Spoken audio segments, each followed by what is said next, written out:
Last game on the board, Minnesota at the LA Rams. The Rams are 1.5 point underdogs. This line is moved from 2.5 down to 1.5. Simon, can you name the last team to beat the Vikings before they lost to the Lions this past Sunday night? Was it that Rams 30-21? Rams, they lost on October 24th, 30-20. Then they went on a 9 game win streak. Vikings lost, you mean?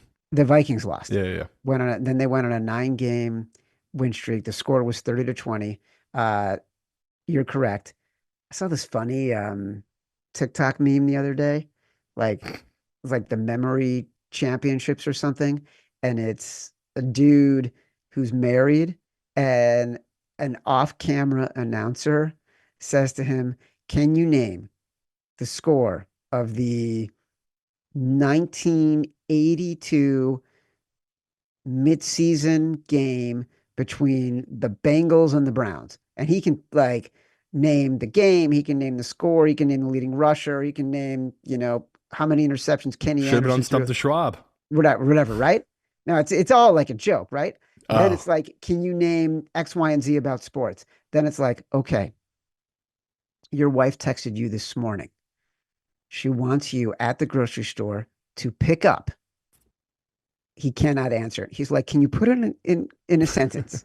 Can you give me the context? He could not answer it. The fact you can remember the score 30-20 from October 24th. So many things have happened those 3 months, and yet you can remember that exact score. Here's the real question. What can we learn from that game? Like, other than the Bills game, it may have been the Rams' best performance of the season, right? Stafford went for almost 280 yards, 4 touchdowns. They didn't give up any sacks. Kyron Williams ran for just under 100 yards. Vikings sacked 3 times, 2 for 7 on third down. Darnold looked rattled, right? So, is there like a takeaway of that game and on Sunday night against the Lions? Are we getting the Darnold who went on a 9 game win streak, but basically beat up on bad teams and bookended it with losses to 2 playoff teams? So, what's your take here? yeah, it's definitely like we talked about. The playoffs come down to quarterbacks, and this to me is another game of that.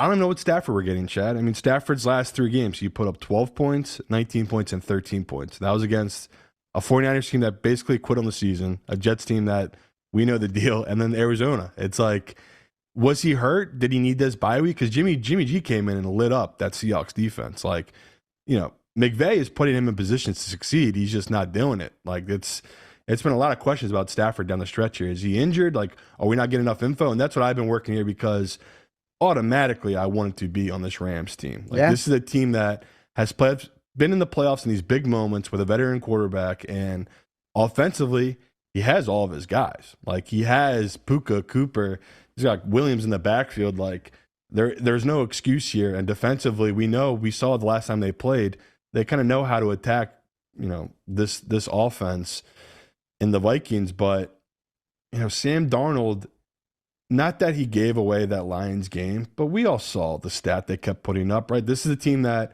this season, they scored touchdowns 60% of the times they went to the red zone. And that game against the Lions, they were 0 for 4 at Yeah. one point.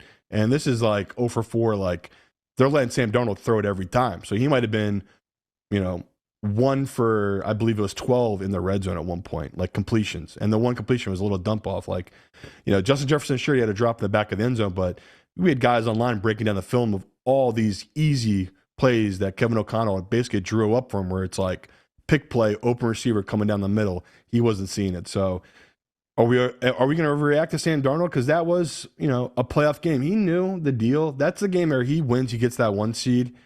He's either getting franchise tagged by the Vikings or he's getting a $50 million contract per year from somebody. Like, that was the moment, and he didn't live up to it. I feel bad for him because you could see him wearing it in that game. Like, he knew he was going through it, and still, that Lions game, it was 10-6. He got the ball to start the second half, and he did nothing with it. So, like, that's the fear here is Sam is kind of running into what his problem was all along his career. It's the mental demons. Like, he has the arm Ghosts. talent. He's seeing ghosts. That's what I didn't want to say it, but that's what it felt like. that's what it Yeah, felt like on Sunday. It honest to God, and like I'm rooting for the guy. me too. I hope he gets a big contract. I'm all for sort of those kinds of stories, but it felt like he was seeing ghosts. Right. And then you break down the numbers and what's going into this one, and it's like there's a reason this Rams team beat them the first time around. Like Stafford against the blitz, he's pretty good against it. These type of unique cover schemes that Flores likes to run against a veteran quarterback like this doesn't usually work. It works on the young guys and inexperienced quarterbacks, but guys like Stafford who've seen it all, it doesn't work. So, if Stafford hadn't been playing so bad heading into this, Chad, this would be another spot I'd be like hammering. Like this is a great number. I've thrown it a bunch of teasers, like getting them up to 7.5 right now against this Vikings team is such great value. And I get the public perception. I see why in the Action app right now, all the money, all the bets are coming on this Vikings team because, they've dominated this outside their division this year, right? But we've seen the one kryptonite to this division has been this Rams team. Like they took them down, they took down the Lions. Like they do match up well against these teams. So, yeah, interesting spot here for this Rams team. I really want us to be heavy on it, but I want more info as week goes along. I want to talk to more pros, see what they're seeing. But yeah, you can see I'm really excited about this Rams team. I think you're getting good value, especially at +1.5. This should be either -1 Rams or closer to a pick. You're still getting good plus value on this number. So yeah, clearly the value is on this Rams team. Well, look, you mentioned what a veteran quarterback who's seen it all can do against the Brian Flores blitz. Just look at what Jared Goff did. Every single Yeah, time he blitzed, Jared Goff threw it to that exact open spot. And he knew he was going to get tagged. He did it. He made an accurate throw. If it was 3, 4, 5 yards, and it kept chunking up plays, kept chunking up yardage. And all of a sudden, they're up 31-9, right? Like just a couple of those times it comes through and you get burned. And that was the difference in that game.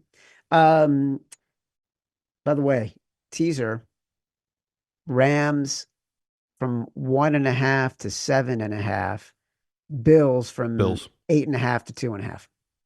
Yeah, so if that's that one that jumps out to me. And again, we obviously believe in the Steelers here. If you've already made Ravens teasers, you got ahead of the number. That was a good bet whenever you made it. But at this point, are you really going to do a 7-point teaser, get them down to 3, and you're going to lose when it lands on 3? So Yeah. that to me, that's why we're not even bringing up the Ravens here for our teasers. To me, the Bills, Rams here, that's the value jumping out to me on the board.